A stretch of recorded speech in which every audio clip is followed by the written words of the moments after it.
और मैं मूसा अलैहिस्सलाम से एक मसला पूछूंगा और तुमने खड़े होकर, तुम्हारे हाथ में एक बच्चा होगा और तुमने ये दावा करना कि मूसा अलैहिस्सलाम का बच्चा है, नाजायज़ औलाद है। नऊज़ुबिल्लाह। मूसा अलैहिस्सलाम तकरीर कर रहे थे बनु इसराइल में, कारून खड़ा हो गया और कहा कि ए मूसा अलैहिस्सलाम, अगर कोई जिना करे तो क्या? मूसा अलैहिस्सलाम ने जिना की सज़ा बताई कि उसको संसार कर दिया जाएगा अगर वो शादीशुदा औरत है तो। कहा अगर आप करें तो, कहा मैं भी अगर जिना करूं तो मुझे भी संसार कर दिया जाए। तो औरत खड़ी हो गई, हाथ में बच्चा है और बच्चा लेकर खड़ी हो गई और उसने कहा ये नाजायज़ बच्चा मूसा अलैहिस्सलाम आप ही का तो है। उसने इल्ज़ाम हज़रत मूसा अलैहिस्सलाम पर लगा दिया। इल्ज़ाम का झूठा होना साबित हो गया। हज़रत मूसा अलैहिस्सलाम बड़े जलाल में थे। अल्लाह से कहा अल्लाह इसने मुझे इस कदर ज़ख्म पहुँचाई, इस कदर तकलीफ़ पहुँचाई और इस कदर मुझे बदनाम करने की कोशिश की कि आज मेरी ज़ात पे उतर आया है। अल्लाह ने फरमाया जा मूसा, मैंने ज़मीन को तेरे हुक्म के ताबे कर दिया है, अब ज़मीन वही कुछ करेगी जो आप कहेंगे। हज़रत मूसा अलैहिस्सलाम ने ज़मीन से कहा कारून को पकड़ ले। कारून गोडे तक ज़मीन में, मूसा अलैहिस्सलाम जलाल में थे, कहा और पकड़ ले। कारून रान तक ज़मीन में, कहा और पकड़ ले। कारून पेट तक ज़मीन में, मन्नतें कर रहा, मूसा माफ़ कर दो, मूसा छोड़ दो। हज़रत मूसा अलैहिस्सलाम बेहद जलाल में, पकड़ ले पकड़ ले पकड़ ले, यहाँ तक के गले तक, कहा इसको पूरा निगल ले। उस ज़मीन ने कारून को पूरा निगल लिया। मेरे और आपके आका जनाब रसूलुल्लाह सल्लल्लाहु अलैहि वसल्लम फरमाते हैं आज तक ज़मीन उसको अपने अंदर धसा रही है, आज तक ज़मीन उसको अपने अंदर धसा रही है। तो कारून इतना बुरा इंसान था। और इस उम्मत का एक तबका ऐसा है जो हज़रत साद इब्न अबी वक्कास रज़ियल्लाहु ताला अन्हु को कारून हाज़िल उम्मा, इस उम्मत का कारून कहता है, नऊज़ु बिल्लाहि मिन ज़ालिक। और वो तबका शियों का है।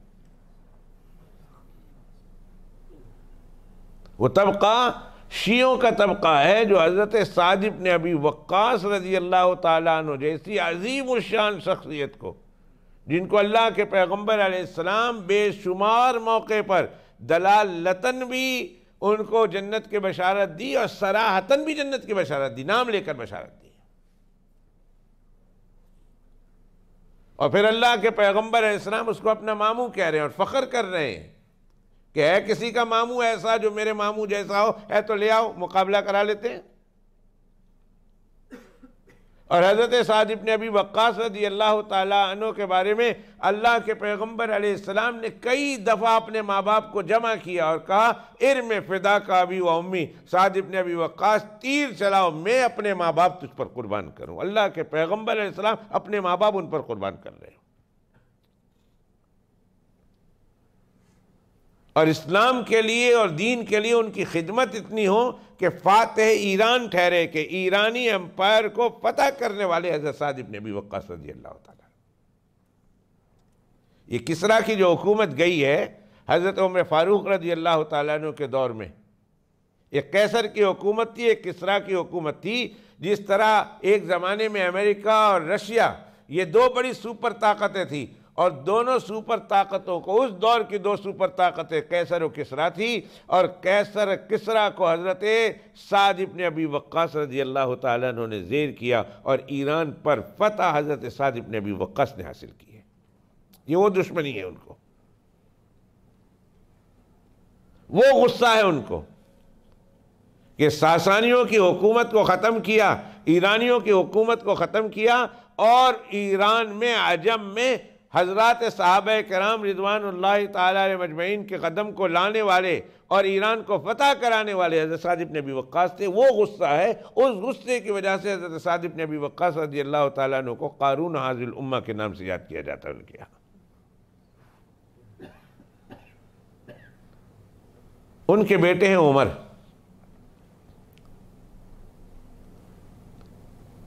यजीद के ज़माने में फौज के सिपह सालार है।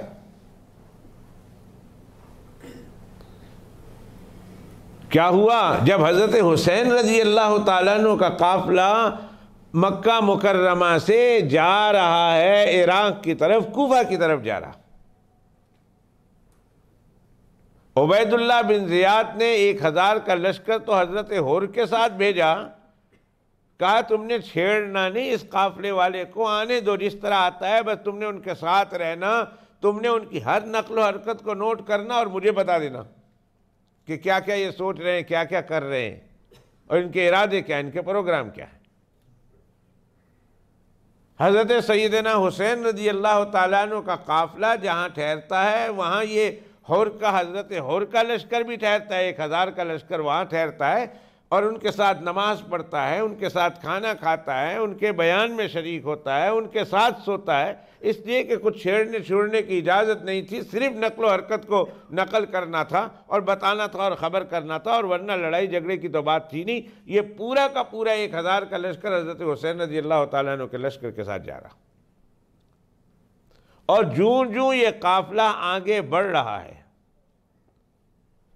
उधर उबैदुल्लाह बिन ज़ियाद को पता चलता है कि हज़रत हुसैन रज़ी अल्लाह ताला अन्हु का काफ़िला कूफा की तरफ आ रहा है, और ज़ाहिर है कि उसको ये ख़तरा महसूस हुआ कि अगर हज़रत हुसैन रज़ी अल्लाह ताला अन्हु कूफा की तरफ आए तो कहीं ऐसा न हो कि कूफा वाले फिर हज़रत हुसैन रज़ी अल्लाह ताला अन्हु का साथ दें और हमारी हुकूमत ख़तरे में पड़ जाए और यजीद की हुकूमत ख़तरे में पड़ जाए और कूफा में गड़बड़ी मच जाए, कूफा में तबाही हो जाए। हज़रत हुसैन रज़ी अल्लाह ताला अन्हु के इस काफ़िले को रोकना ज़रूरी है। तो उसने ये सुन करके काफ़िला आस्ते आस्ते बढ़ रहा है, 3000 का एक और लश्कर भेज दिया, और 3000 के लश्कर का सरबराह जिसको मुकर्रर किया वो उमर इब्न साद थे, हज़रत साद इब्न अबी वक्कास रज़ी अल्लाह ताला अन्हु के साहबजादे। बाज़ किताबों में लिखा है कि वो सहाबी थे रज़ी अल्लाह ताला अन्हु, और बाज़ किताबों में लिखा है वो सहाबी नहीं थे, अल्लाह के पैगम्बर अलैहिस्सलातु वस्सलाम के बाद उनकी विलादत हुई। मैं एक सवाल 1 मिनट के लिए, अगर आप यहाँ हाजिर हैं और तवज्जो है आपकी, मैं आपसे पूछता हूँ कि हज़रत साद इब्न अबी वक्कास रज़ी अल्लाह ताला अन्हु जनाब रसूलुल्लाह सल्लल्लाहु अलैहि वसल्लम के मामू लगे,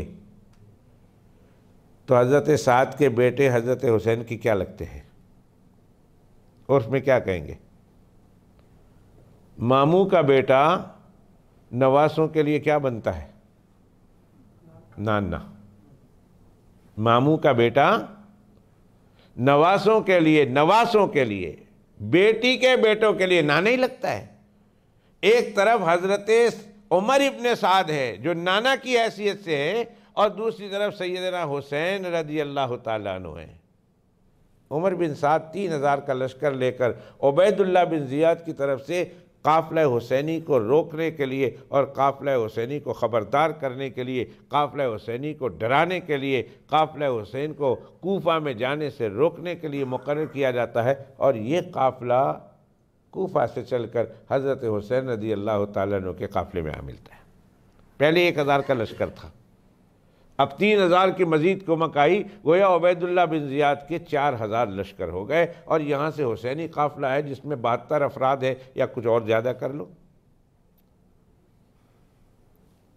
और साथ ये इंस्ट्रक्शन है कि उमर इब्न साद को कि देखो हज़रत हुसैन को किसी और तरफ निकलने नहीं देना, किसी और तरफ जाने नहीं देना, जंगल की तरफ नहीं जाने देना, पहाड़ की तरफ नहीं जाने देना, इनको खुले मैदान की तरफ ढकेलना है, ताकि खुदा न खास्ता अगर लड़ाई हो जाती है तो लड़ाई होने की शक्ल में हुसैन को और उसके काफ़िला वालों को पनाह न मिले। उमर इब्न साद जब आते हैं 3000 का लश्कर लेकर, हज़रत हुसैन रज़ी अल्लाह ताला अन्हु उनके काफ़िला वालों ने देखा कि एक 3000 का और लश्कर आ गया, और पूछा इसका सरबरा कौन, इसका सरदार कौन है? तो कहा उमर इब्न साद, रसूलुल्लाह सल्लल्लाहु अलैहि वसल्लम के मामू का बेटा, रिश्ते में मेरा नाना लगता है। का बात करते हैं, बातचीत करते हैं। उमर बिन साद को भी बातचीत का बड़ा शौक था। इस मसले को बातचीत के ज़रिए से हल किया जाए, ये बेहतर है बनिस्बत इसलिए कि इस मसले को मैदान जंग में जंग लड़कर तय किया जाए। जंग किया जाए तो खून खराबा होगा, और अगर बातचीत के ज़रिए से मसला हल कर दिया जाए तो बहुत मुमकिन है खून खराबे से बच जाए। आज भी हम लोग कहते हैं, और आजकल तो ये जुमला इतना ज़बाने ज़द आम है कि जिसकी कोई इंतहा नहीं, कि टेबल टॉक करो, और बाज कहते हैं लड़ो, लड़ने के बाद भी फिर आखिर आपको टेबल टॉक करना ही पड़ेगा। टेबल टॉक तो लाजमी है, इसलिए कि लड़ाई मसले का हल कहीं, लड़ाई मसले का हल नहीं हुआ करती है। टेबल टॉक करना है, बातचीत के ज़रिए से मसले को हल करना है। हज़रत सैयदना हुसैन रज़ी अल्लाह ताला अन्हु का काफ़िला कूफा की तरफ जा रहा, इस उम्मीद के साथ जा रहा है कि काफ़िला वाले और काफ़िला वालों में से भी बाज़ों ने बताया, और कि कूफा वाले अगर हज़रत हुसैन रज़ी अल्लाह ताला अन्हु कूफा चले गए तो शायद उनको देखकर वो यजीद की बैत को तोड़ दे और हज़रत हुसैन रज़ी अल्लाह ताला अन्हु की फिर हाथ पर बैत करने के लिए तैयार हो जाए। उमर बिन साद से कहा आ जाओ हम बैठ के बात करते हैं।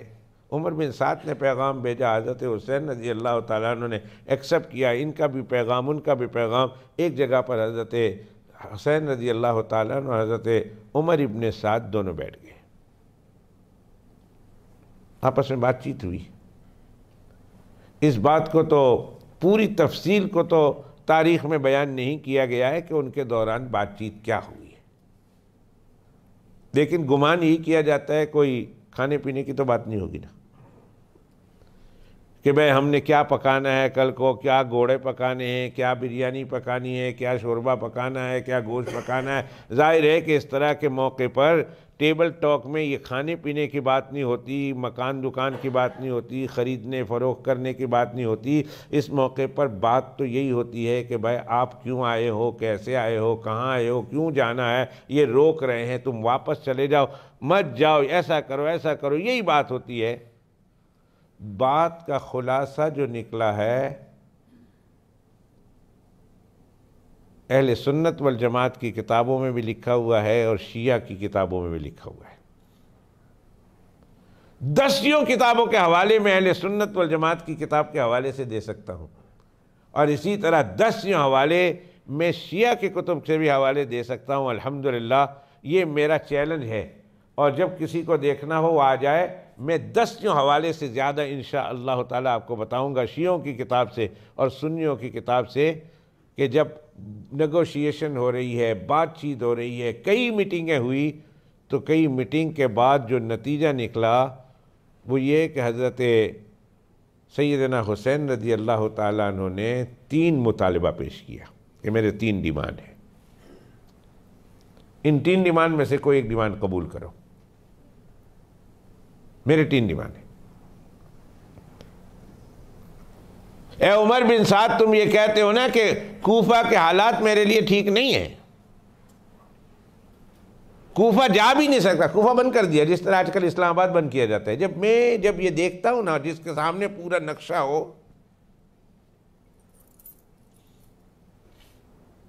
काफिला करबला का, और जो हालात दुनिया में चल रहे हैं उसको देखें तो आपको नजर आता है वो एक करबला जो बपा हुई थी वो खत्म नहीं हुई, आज भी करबला बपा है, आज भी करबला बपा है। आपको पता है इस्लामाबाद बंद कर दिया, इस्लामाबाद में बड़े बड़े कंटेनर लगाकर रास्ते बंद कर दिए, एक रास्ता खुला हुआ है, और इस्लामाबाद में सड़कें खोदी जा रही, खंदकें बनाई जा रही कि इस्लामाबाद में कोई जा न सके। ये हुकूमत की स्ट्रेटजी होती है, उनके प्लान होते हैं, उनके प्रोग्राम होते हैं कि कोई इस पर हमलावर ना हो जाए। रास्ते बंद कर दिए। कूफा से एक काफिला आ रहा था, हजरत सैयदना हुसैन रज़ी अल्लाह ताला अन्हु से रास्ते में मुलाकात हुई, फरमाया कि कूफा वालों का क्या हाल है, कहाँ जा रहे हो? कहा कूफा जा रहा हूँ। और तुम? कहा मैं भी कूफा जा रहा था, लेकिन कूफा का रास्ता बंद है, मुझे कूफा में दाखिल नहीं होने दिया, इसलिए मैं वापस जा रहा हूँ। हुसैन कूफा बंद है, कूफा बंद है, कूफा के तमाम रास्ते बंद हैं, आप कूफा नहीं जा सकते। उबैदुल्लाह बिन ज़ियाद ने बंद कर दिया। ये इसी तरह जिस तरह इस्लामाबाद बंद कर दिया है और पुलिस मुतय्यन कर दी है। कहते KPK से भी लोग दे दो और पंजाब से भी पुलिस वाले दे दो और सिंध से भी पुलिस वाले दे दो और सारे मुल्क से पुलिस वाले दे दो कि हमने इस्लामाबाद को बचाना है। हालांकि अभी तो उसने ऐलान भी नहीं किया मैं आ रहा हूं फलां तारीख को। इतना डर, इतना खौफ। सारा इस्लामाबाद बंद पड़ा हुआ है, सारा कूफा और कूफा के जाने वाले सारे रास्ते बने का नहीं जा सकते आप। हज़रत हुसैन रज़ी अल्लाह ताला ने जब ये सुना कि कूफा के रास्ते बंद है तो उन्होंने कहा मैंने तो बहरहाल आगे बढ़ना है। उन्होंने शाम का रास्ता ले लिया, दिमश्क का रास्ता ले लिया जहां कैपिटल है वो। पहले तो कूफा जा रहे थे, अब उन्होंने दिमश्क का रास्ता, कैपिटल का रास्ता ले लिया। निगोशिएशन चल रही है। आखिर हज़रत हुसैन रज़ी अल्लाह ताला अन्हु को बताया गया कि भाई कूफा वाले आपके हक़ में नहीं, आप कूफा जा नहीं सकते और कूफा वालों ने भी आपको छोड़ दिया है। हो सकता है उनके दिल तो आपके साथ हो मगर उनकी तलवारें आपके खिलाफ है। हज़रत सैयदना हुसैन रज़ी अल्लाह ताला अन्हु का एक मुतालबा था, वो कह रहे हैं कि अल्लाह के बंदे मैं आया थोड़ी हूँ, मैं तो मक्का मुकर्रमा में आराम के साथ बैठा अल्लाह की इबादत कर रहा था। वहाँ अमन की जगह थी, अमन की जगह पर मैं बड़े सुकून से था, इत्मीनान से था, मुझे किसी की कोई परवाह नहीं थी। मैं था, अल्लाह का घर था और अल्लाह की इबादत थी, हम वहाँ आराम से रह रहे थे। ये कूफा वाले हैं जिन्होंने ख़त लिख लिख कर मुझे बुलाया है कि आ जाओ, हम तुम्हारे हाथ पर बैत करने के लिए तैयार हैं। मैंने अपने चचाजाद भाई मुस्लिम इब्न अकील को भेजा, 80,000 लोगों ने उनके हाथ पर बैत की, लेकिन फिर बिल आखिर वो तन्हा शहीद कर दिए गए। और शहादत की भी बड़ी मजलूमाना दास्तान है और बहुत ही वहशियाना तरीके से, बेरहमाना तरीके से शहीद कर दिए गए। कूफा वालों, मैं आया थोड़ी हूँ, मैं ज़बरदस्ती थोड़ी आया हूँ, मुझे तो बुलाया गया है, मैं मेहमान बनकर आ रहा था, मैं तो अपने खाना काबा में आराम कर रहा था, मैं अपनी मर्जी से थोड़ी आया हूँ। उमर बिन साद ने कहा ना, कूफा वाले आपके साथ नहीं है। हज़रत हुसैन ने कहा जाओ अंदर से वो ख़त ले आओ। 2 बोरियां ख़त की लाई गई, 12,000 खतूत, 12,000 खतूत कूफा वालों ने लिखे। 12,000 लेटर्स कूफा से आते हैं कि आप आ जाइए, हम आपके हाथ पर बैत करने के लिए तैयार हैं। और एक एक ख़त के नीचे कई खतूत, कई दस्तखत है। उमर बिन साद ने कहा हुसैन मैं तेरा रिश्तेदार हूँ, रिश्ते में नाना लगता हूँ, कूफा वालों का भरोसा मत कर। इन्होंने आपके अब्बा के साथ बड़ी बेवफाई गद्दारी की थी। आपके अब्बा मदीना मुनव्वरा छोड़कर कूफा कैपिटल ले आए थे, उन्होंने आपके अब्बा के साथ क्या किया? सैयदना अली उल मुर्तज़ा को शहीद करने वाले कूफा वाले। और फिर ज़रा नज़र डालो कि आपके भाई के साथ क्या किया। उनकी रान पर खंजर किसने मारा, उनकी दाढ़ी किसने खींची, उनकी पगड़ी किसने उड़ाई, उनके मुंह पर थूका किसने है, उनके नीचे से मुसल्ला किसने खींचा है, और आखिर में कुछ नहीं हुआ तो उनको जहर देकर शहीद किसने किया है? हुसैन, तुम उस कूफा वालों पर भरोसा करके आए हो मक्का मुकर्रमा से। अभी भी वक्त है। कूफा वाले बदअहदी पर उतर चुके हैं, वो वफा के काबिल नहीं है। उनके साथ वफा क्या चीज़ है वो जानते ही नहीं। वो कैसा उर्दू का शायर कहता है, यानी शायर से मुराद मैं ही हूँ। अभी मेरे जहन में एक शेर आ रहा, मैं फेंक रहा हूँ, हो सकता है बन जाए तो बन जाए, नहीं बने तो माना समझ जाएंगे कि तुझको मुझसे वफा की उम्मीद है और मैं जानता नहीं कि वफा क्या है। तुझको मुझसे वफा की उम्मीद है और मैं जानता ही नहीं हूं कि वफा क्या है। अब पता नहीं शहर बना कि नहीं बना, बन गया तो ताजी ताजी जलेबी चुक लो तुसी।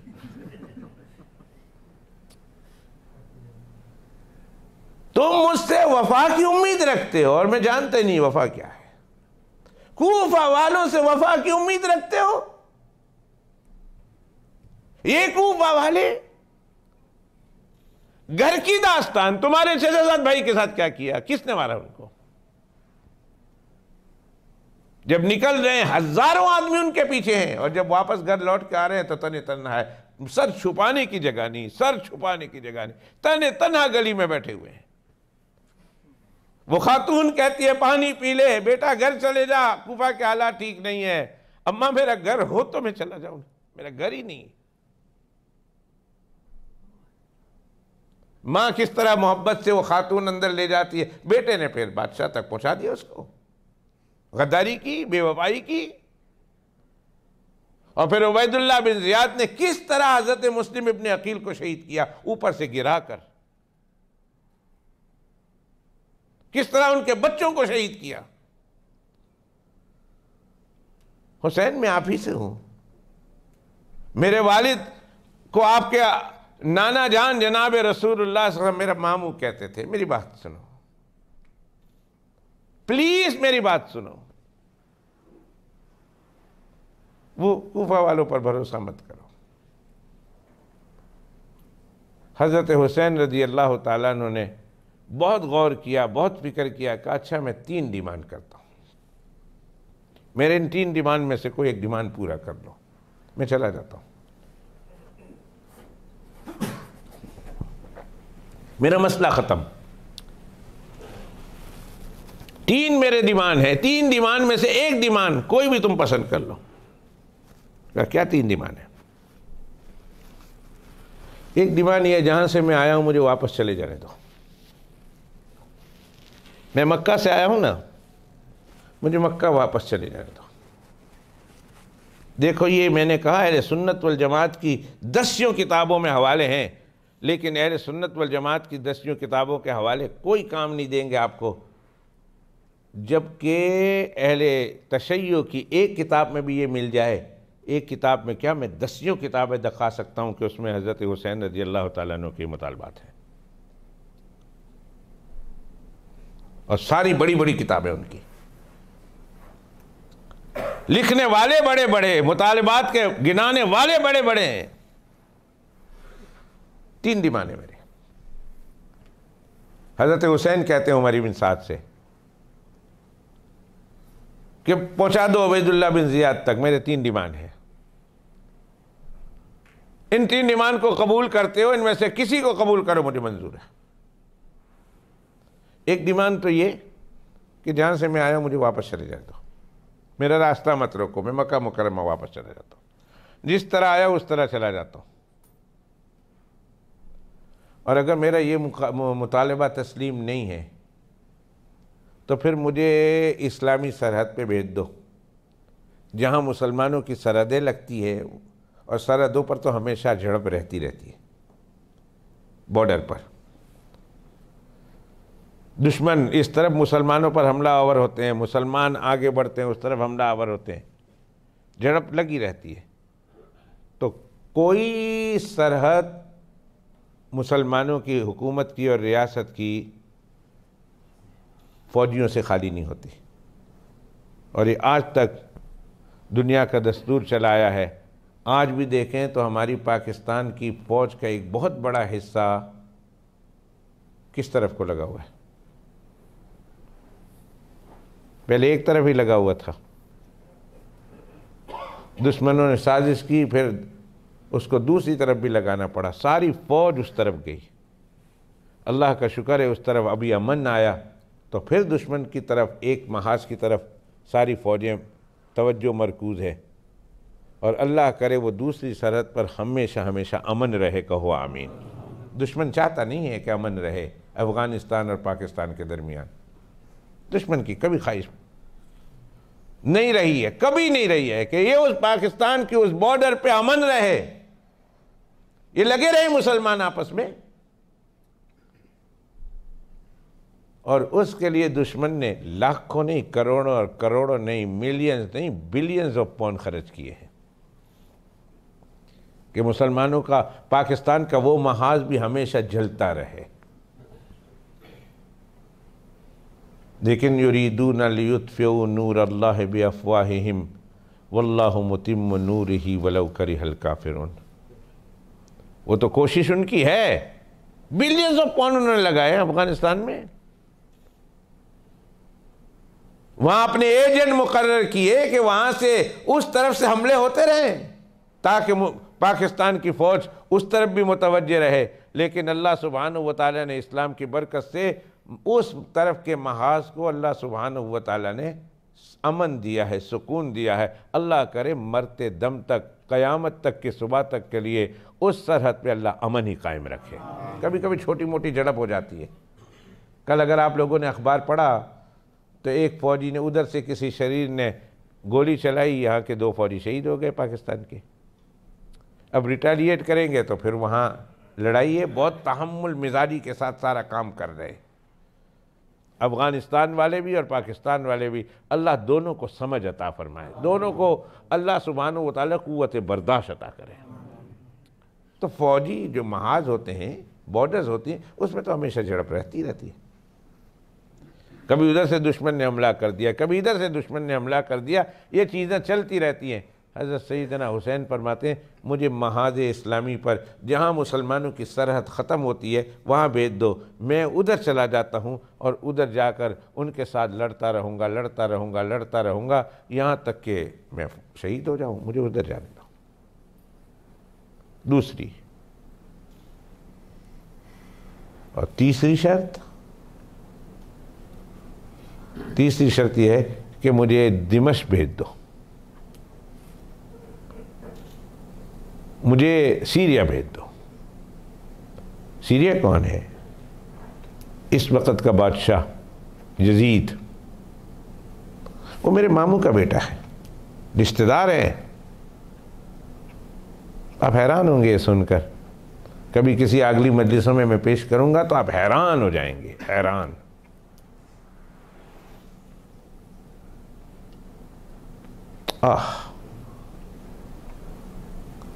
सिर्फ एक बात आपके जहन में बताता चलूं। हज़रत ज़ैनब रज़ी अल्लाह ताला अन्हा जो हज़रत हुसैन की बहन है, सारा वाक़या हो गया, सारा ख़त्म हो गया। करबला से कूफा से इराक़ और शाम और सीरिया से फिर मदीना मुनव्वरा सारे चले गए। लुटे लुटाए, पिटते पिटाए सब चले गए। पर हज़रत हुसैन रज़ी अल्लाह ताला अन्हु की बहन हज़रत ज़ैनब सीरिया ही में रही, दिमश्क में रही, दिमश्क में।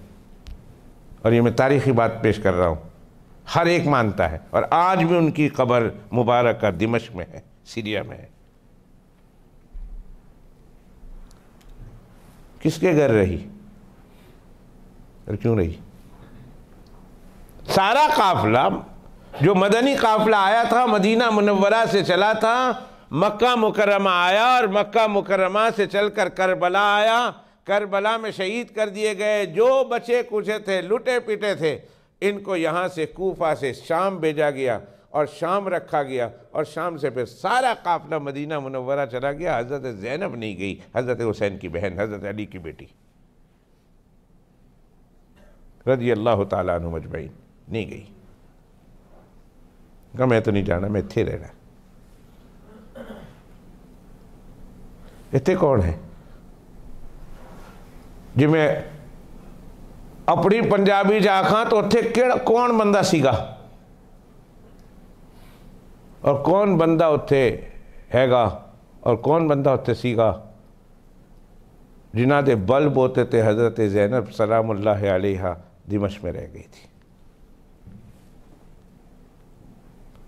और रही भी कहाँ है पता है? यजीद के घर में। हज़रत ज़ैनब रही भी यजीद के घर में है। हज़रत ज़ैनब यजीद के घर में क्यों? सारी जिंदगी वहीं रही, यहां तक कि उनका इंतकाल भी वहां हुआ। एक बड़ा मुहम्मा सा सवाल है।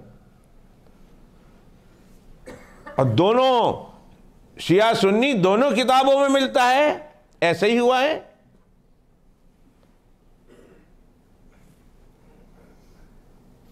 कुछ तो है जिसकी पर्दादारी है, कुछ तो है, कुछ तो है। यजीद का सैयदना हुसैन रज़ी अल्लाह ताला अन्हु के साथ क्या ताल्लुक़ था, क्या रिश्तेदारी थी। ये रिश्तेदारी जब आपके सामने आएगी तो फिर पता चलेगा कि हज़रत ज़ैनब सलामुल्लाह अलैहा हज़रत हुसैन के साथ एक काफ़िला में, और हज़रत ज़ैनब रज़ी अल्लाह ताला अन्हा के जो वाक़यात हैं, जो खुतबे हैं, खुतबे रुला देने वाले खुतबे, रुला देने वाले खुतबे। हज़रत हुसैन रज़ी अल्लाह ताला अन्हु की शहादत पर हज़रत ज़ैनब ने जो खुतबे दिए हैं, और फिर ये खुतबे यजीद के दरबार में जाकर दिए हैं, ये खुतबे कूफा में दिए, ये खुतबे सीरिया में दिए हैं ना, कसम अल्लाह की रुला देने वाले, जो मैं आपको सुनाऊंगा इंशाअल्लाह। अगर इसी तरह ज़ौक़ व शौक़ रहा तो और इंशाअल्लाह रहेगा। तो हज़रत हुसैन ने तीसरा मुतालबा ये किया रज़ी अल्लाह ताला अन्हो कि मुझे भेज दो भाई यजीद के पास, वो मेरा रिश्तेदार है, मैं उनके साथ बैठ कर टेबल टॉक कर लूँगा,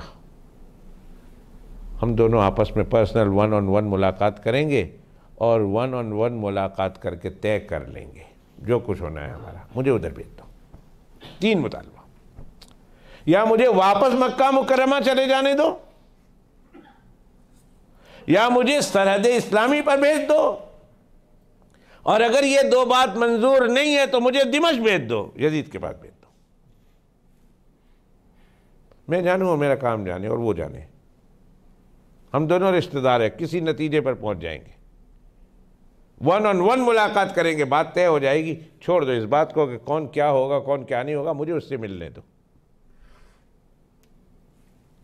पक्की बात, ये 3 मुतालबा का पक्की बात, पक्की बात, ये 3 मुतालबात, ये 3 मुतालबात आपके हैं कहाँ मेरे हैं, सोच के का सोच के।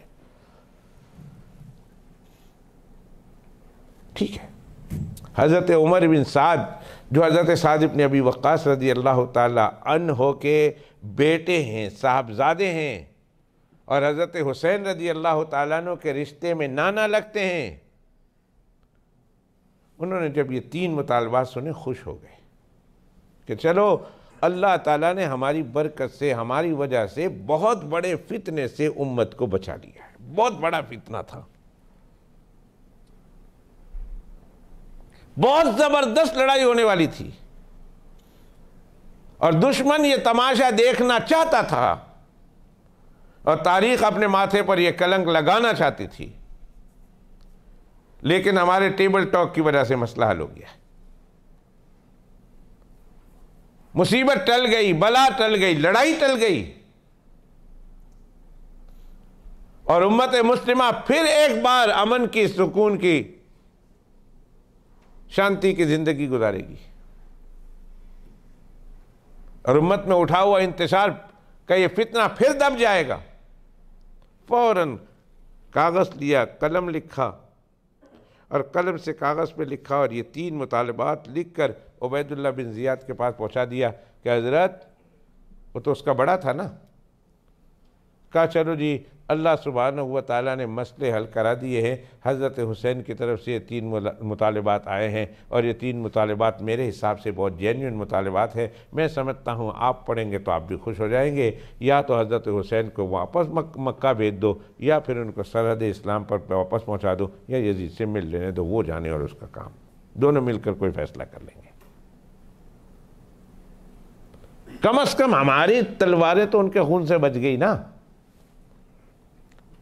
कम से कम उनको मारने का, इस लड़ाई का हमारे नाम तो नहीं ना लिखा जाएगा कि हम लड़े हैं।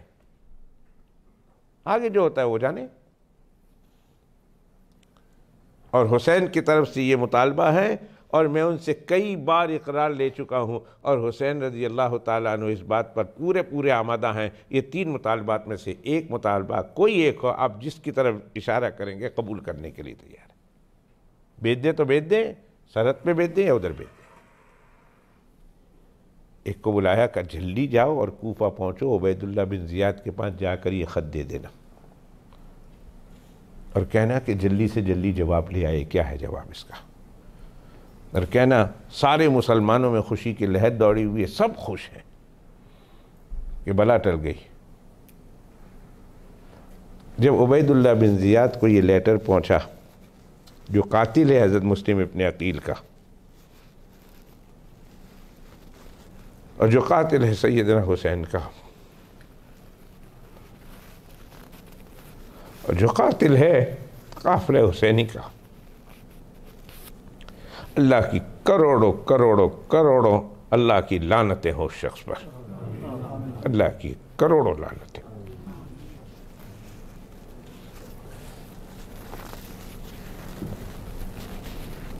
उसके पास जब ये लेटर पहुंचा, उस वक़्त उसके साथ शिमर बैठा हुआ था। शिमर, जिल जोशन जिसको बोलते हैं, शिमर जिल जोशन बैठा हुआ। जब ख़त मिला तो बड़ा खुश हुआ। ख़त पढ़कर उसके चेहरे पर खुशी के आसार जाहिर हुए। उसने कहा, वाह उमर, तुमने तो बहुत ही अच्छा फैसला कर दिया, मसला ये हो गया।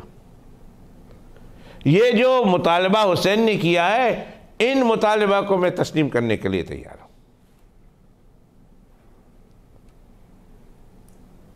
एक मुतालबा ये कबूल करे, जाना है वहां पर चले जाए, सरहद पे चले जाए, उससे मिल ले, हम तो बीच से निकल गए ना, मैं मुतालबा मानने के लिए तैयार हूं।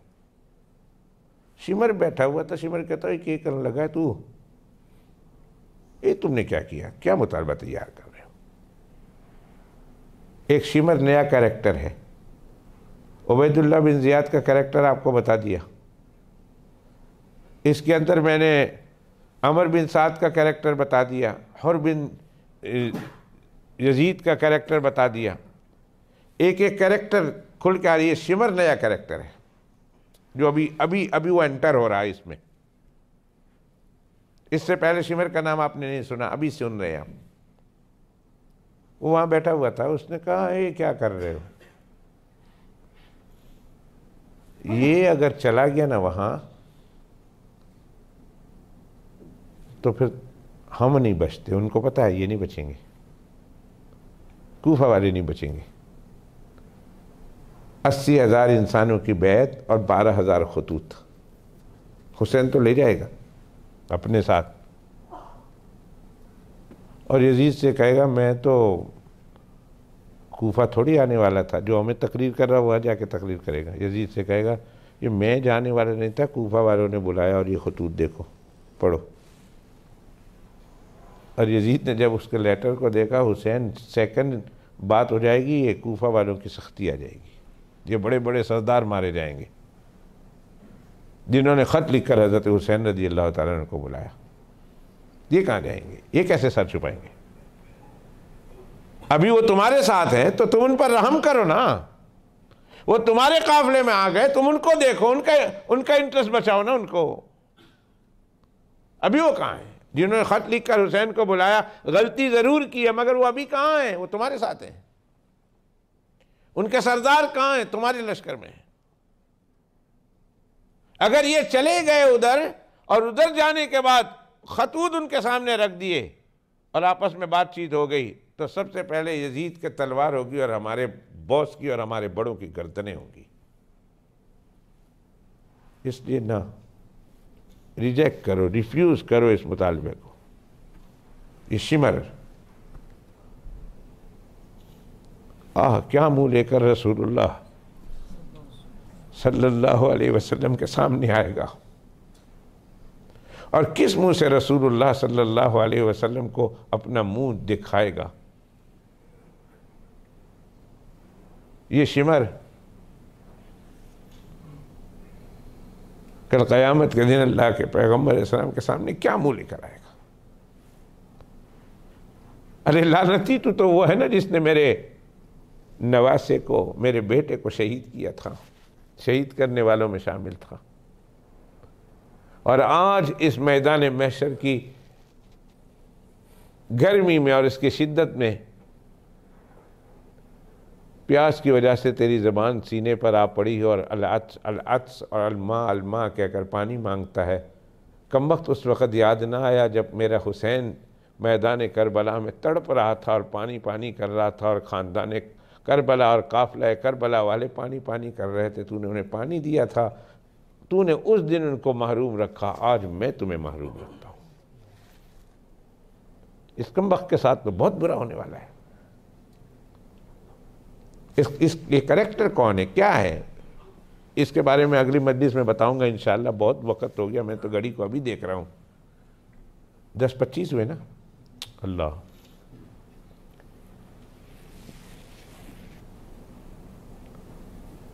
शिमर ने कहा ऐसा गलती मत करना, ये गलती मत करना तो उसको कहो इधर चले जाओ, इधर चले जाओ, उधर चले जाओ। ये गए तो तुम्हारे काफिले में बड़े बड़े सरदार हैं, कूफा वाले मारे जाएंगे,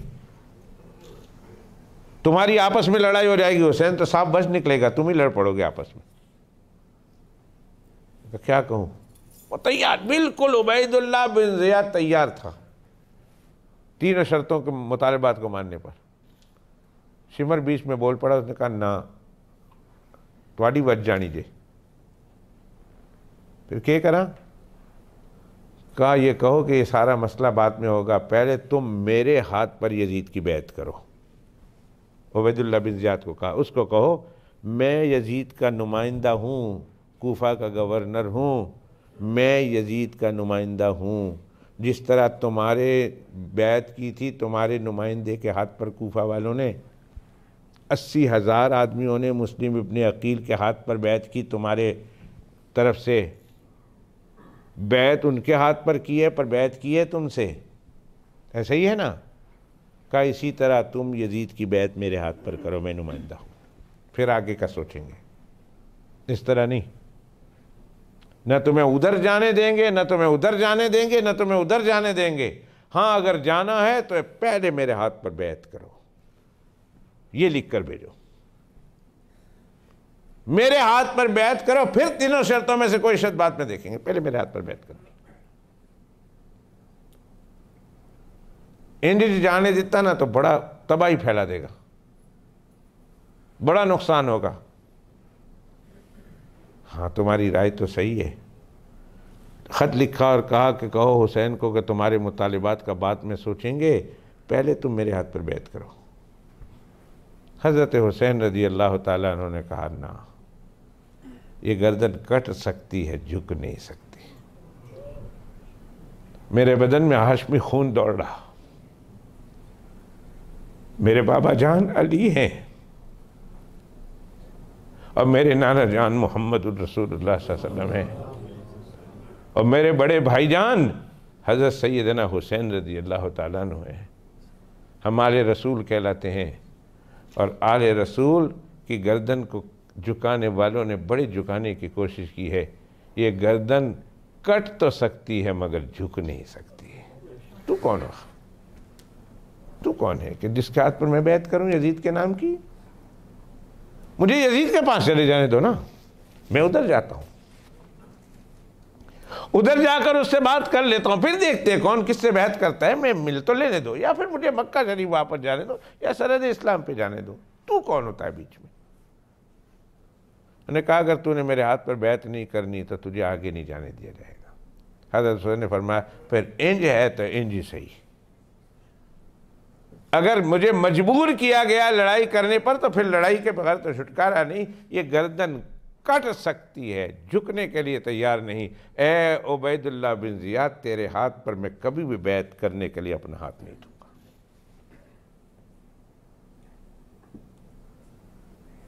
ये इस दौरान ये सारी बातें हो गई जब उबैदुल्लाह बिन ज़ियाद ने देखा ये मेरे हाथ पर बैत करने के लिए तैयार नहीं,